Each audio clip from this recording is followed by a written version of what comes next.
राधे श्याम। प्रश्न संख्या 9। आपने प्रश्न किया कि हम शिव उपासना और शिव पूजा कैसे करें। बहुत से भक्तजन शिव की पूजा करते हैं, नित्य शिवार्चन करते हैं, नित्य शिव उपासना करते हैं। और आपने जो प्रश्न पूछा है यह शिव भक्तों के लिए बहुत ही उपयोगी है। मैं कर्मकांड ज्योतिषाचार्य सज्जन भारद्वाज यूट्यूब चैनल सत्य दर्पण आपको अर्पण के माध्यम से बताना चाहूँगा कि शिव पूजा किस प्रकार से करनी चाहिए। शिव पूजा 3 प्रकार से की जाती है। नंबर 1, वैदिक रीति। वैदिक रीति में भगवान शंकर की पूजा में वेद मंत्रों के द्वारा स्तुति एवं पूजा की जाती है। यह पूजा हमारे लिए करना उचित नहीं है, क्योंकि इस पूजा में शुद्धि अशुद्धि, मंत्रों का अभ्यास, मंत्रों के बोलने के तरीके, छंद, व्याकरण दृष्टि एवं साहित्य दृष्टि से हम उस पूजा को करने में सक्षम नहीं हैं। दूसरी पूजा होती है पौराणिक पूजा। पुराणों के अंतर वेद मंत्रों से पौराणिक मंत्र कुछ सरल होते हैं। ये मंत्र आप संभव हैं तो आप कर सकते हैं, इतना कठिन नहीं होता पौराणिक मंत्र। परंतु उसमें भी भय बना रहता है कि है तो संस्कृत ही, तो हम महाराज ये पूजा नहीं कर पाएंगे और हमारे पास न ही इतना समय रहता है कि हम पूजा को करें और शिवालय में रोज इतना समय लगाएं। आप लोगों के प्रश्न होते हैं कि कम समय में पूजा कर लें, ऐसा कोई हमें उपाय बताइए। तो हम आपको बताना चाहेंगे, तृतीय जो पूजा है वो भाव पूजा है, मानसिक पूजा है, मन की पूजा है, ध्यान की पूजा है, नित्य कर्म की पूजा है और इसको करने में सहजता से आप कर पाएंगे। प्रथम तो आप शिवालय में जाएं और शिवालय में पूर्वादि मुख या उत्तरादि मुख करके बैठ जाएं, आसन बिछा करके। सर्वप्रथम आप पृथ्वी को नमस्कार कर लें। दीपक जलाते हैं, दीपक को नमस्कार कर लें।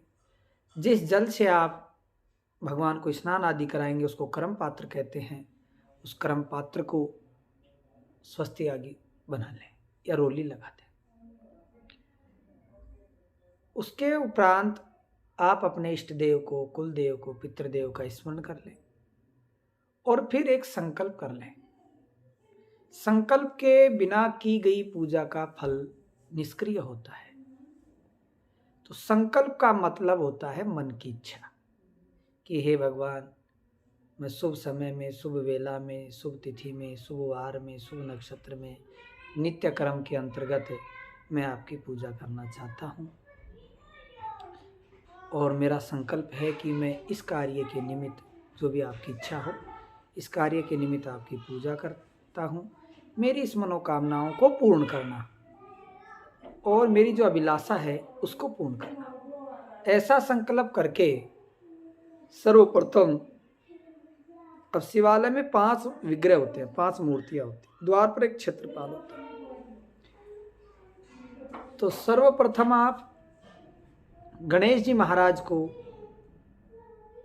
पूजेंगे, फिर कार्तिक को, फिर माता पार्वती को, फिर नंदी को और फिर भगवान शंकर को। सभी देवताओं की पूजा का एक ही नियम होता है, सर्वप्रथम देवता का आवाहन किया जाता है। आवाहन का मतलब होता है कि हम उस भगवान को पूजा करने के लिए बुला रहे हैं। अब जो प्रतिष्ठित मूर्ति हैं, जिनमें प्राण डले हुए हैं शिवालय में, उनका विशेष आह्वान करने की कोई आवश्यकता नहीं होती है। आप भगवान से प्रार्थना करें कि हे प्रभु, मैं आपकी पूजा कर रही हूँ, मेरी पूजा को स्वीकार करो। और 4 बार जल भगवान के प्रथम बार चरणों में छोड़ो, फिर हाथों के पास छोड़ो, तीसरा मुख के पास आचमन के लिए छोड़ दो, और चौथा संपूर्ण शरीर पर जल छोड़ दो। यानी भगवान ने स्नान किया। प्रथम गणेश जी को आपने इसी क्रम से स्नान करवाया, फिर कार्तिक को करवाया, फिर पार्वती माता को करवाया, फिर नंदी को करवाया, फिर शिवालय को करवाया।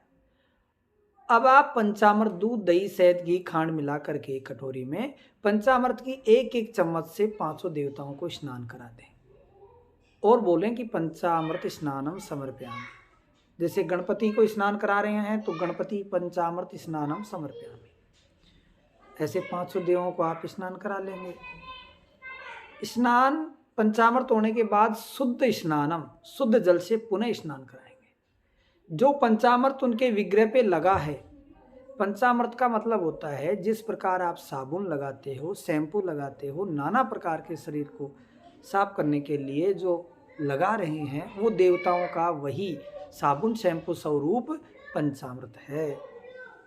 उससे आप स्नान कराएंगे। स्नान कराने के बाद शुद्ध जल से स्नान हो गया, फिर वस्त्र पहनाएंगे। तो आप भगवान के मोड़ी, जिसको नाड़ कहते हैं, मोड़ी के माध्यम से भगवान को वस्त्र पहना दें, उपवस्त्र पहना दें, और संभव हो तो उपनयन पहना दें। माता पार्वती को उपनयन नहीं पहनानी है, बाकी सब देवताओं को आप उपनयन पहना सकते हैं। अब उपनयन आपने पहना दी, वस्त्र पहना दिया, तो एक सुंदर सा तिलक करेंगे। तो चंदन, अष्टगंध, केसर जो भी आपके पास उपलब्ध हो, या बील की लकड़ी को घस करके उसका भी यदि तिलक करेंगे तो अति उत्तम है। तो आप भगवान को तिलक कर देंगे, अक्षत चढ़ा देंगे, चावल जिनको कहते हैं, भगवान को सुंदर सा पुष्प चढ़ा देंगे। फिर भगवान के लिए एक दीपक जला देंगे गौ के घी का। ध्यान देने योग्य बात यह है कि जो भी पैकिंग का घी आता है, डब्बों का घी आता है, बाजार में जो पूजा के लिए घी आता है, उससे कभी भी भगवान की पूजा नहीं करनी चाहिए। उनमें अशुद्धि होती है और वो घी चर्बी युक्त भी हो सकता है। आप पूजा कर रहे हैं शुद्धिकरण के लिए, और यदि आपने वो घी यूज किया है तो वो पूजा आपकी अशुद्धि है। यदि घी उपलब्ध नहीं है कोई दिक्कत नहीं है, केवल आप धूप जला दें। धूप दीप जला करके अपने हाथों को धो लें। फिर भगवान को जो भी है, अबीर है, गुलाल है, वो आप चढ़ा सकते हैं। फिर भगवान को जो नैवेद्य उपलब्ध हो आपके पास, जो मीठा पंचमेवा मिश्री युक्त मिला हुआ है, तो वो भगवान को अर्पण कर दे। कई लोगों की विशेषता होती है कि वो भगवान के मूर्ति के आगे ही वो मीठा रख देते हैं और फिर पूजा करके चले जाते हैं। उस मीठे से वहाँ कीड़ियाँ लग जाती हैं, चिड़चिड़ापन हो जाता है, मंदिर का सौंदर्यकरण जो है, शुद्धता जो है, सफाई का काम बिगड़ जाता है। तो यदि आप नैवेद्य लगा रहे हैं तो आप किसी पात्र में नैवेद्य लेके भगवान के आगे आगे ऐसे घुमा घुमा करके और दिखा दें और फिर आचमन करा दें, और वही प्रसाद किसी अन्य में तुरंत बांट दें। तो आपने नैवेद्य का भोग लगा दिया, उसके बाद आप आचमन करा दो। अब आप भोजन करते हैं तो मुंह धोते हैं, हाथ धोते हैं, वैसे आचमन करा दो। फिर यदि संभव हो तो आप भगवान को फल खिला सकते हैं, तो भगवान को फल खिलाओ। ऋतु फलम समर्पयामि। फल के बारे में कहते हैं कि जो भी ऋतु हो, जिस समय जो काल चल रहा हो, उसमें जो फल लगते हैं वही फल भगवान को चढ़ाने चाहिए, और संभव हो वही चढ़ाने चाहिए। ये नहीं कि हम गरीब हैं और सेव चढ़ा नहीं सकते तो हमारे मन में भाव आ जाए कि मैं भगवान को सेव चढ़ाना चाहता हूँ लेकिन सेव अनार मेरे पास उपलब्ध नहीं है। भगवान भाव के भूखे हैं, भगवान भक्ति के भूखे हैं, भगवान आस्था के भूखे हैं। ये फल वगैरह चढ़ाना तो आपके मन का भाव ही है। जो भी आप प्रेम युक्त होकर के चढ़ाएंगे, भाव से चढ़ाएंगे, भले ही वो झाड़ी का बेर क्यों ना हो, भले ही वो बील का पत्ता क्यों ना हो, भले ही वो एक तुलसी दल का पत्ता क्यों ना हो, पत्र पुष्पम फलम तोयम, पत्र पुष्प से ही भगवान प्रसन्न हो जाते हैं। तो भगवान को वो जो है आप फल चढ़ा सकते हैं, बेलपत्र आदि चढ़ा सकते हैं। फल चढ़ाने के बाद पुनः एक बार आचमन करा दें। अब जो भी हमने पूजा की है उसमें कोई न्यूनता दिखता हो गई हो तो उसके लिए द्रव्य दक्षिणा चढ़ाते हैं। तो द्रव्य दक्षिणा भगवान को अर्पण कर दें। द्रव्य दक्षिणा से पहले यदि आपको संभव है तो लौंग, इलायची, सुपारी, एक पान, मुख शुद्धर्थे तांबुलम, मुख शुद्धि के लिए आप तांबुल भी खिला सकते हैं और फिर दक्षिणा चढ़ा सकते हैं। और दक्षिणा के बाद जो बचता है वो है भगवान के प्रति भाव। आपके मन की जो कामना है, आपकी जो इच्छा है, आपने किस प्रयोजन से पूजा की है, आप भगवान से क्या चाहते हैं, भगवान को क्या कहना चाहते हैं, वो आप भगवान को तन्मय होकर के कहें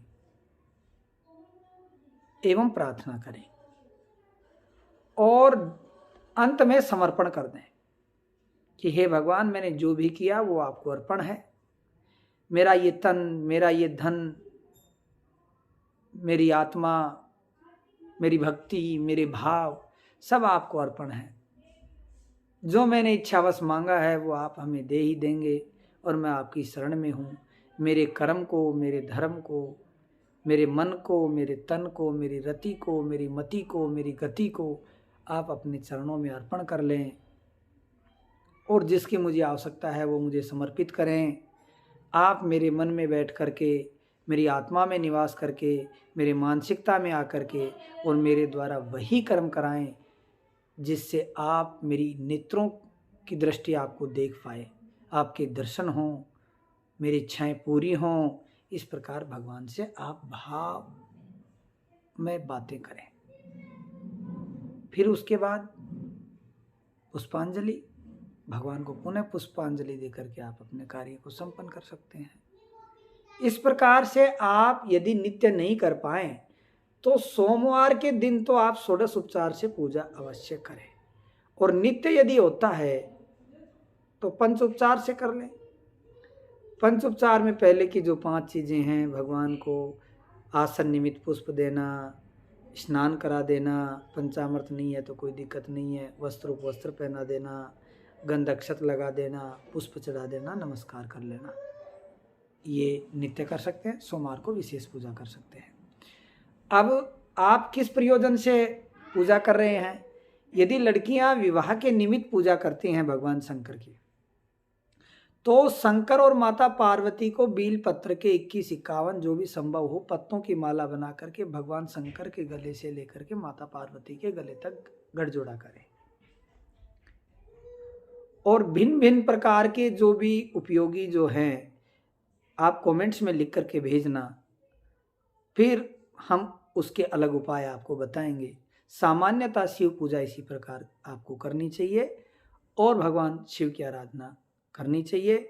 मैं कर्मकांड ज्योतिषाचार्य सज्जन भारद्वाज यूट्यूब चैनल सत्य दर्पण आपको अर्पण के माध्यम से मैंने आपसे जो बताया है, आशा करता हूँ कि आप ऐसी पूजा करके भगवान का सानिध्य प्राप्त करेंगे, भगवान की कृपा प्राप्त करेंगे, की गई पूजा का फल आपको प्राप्त होगा।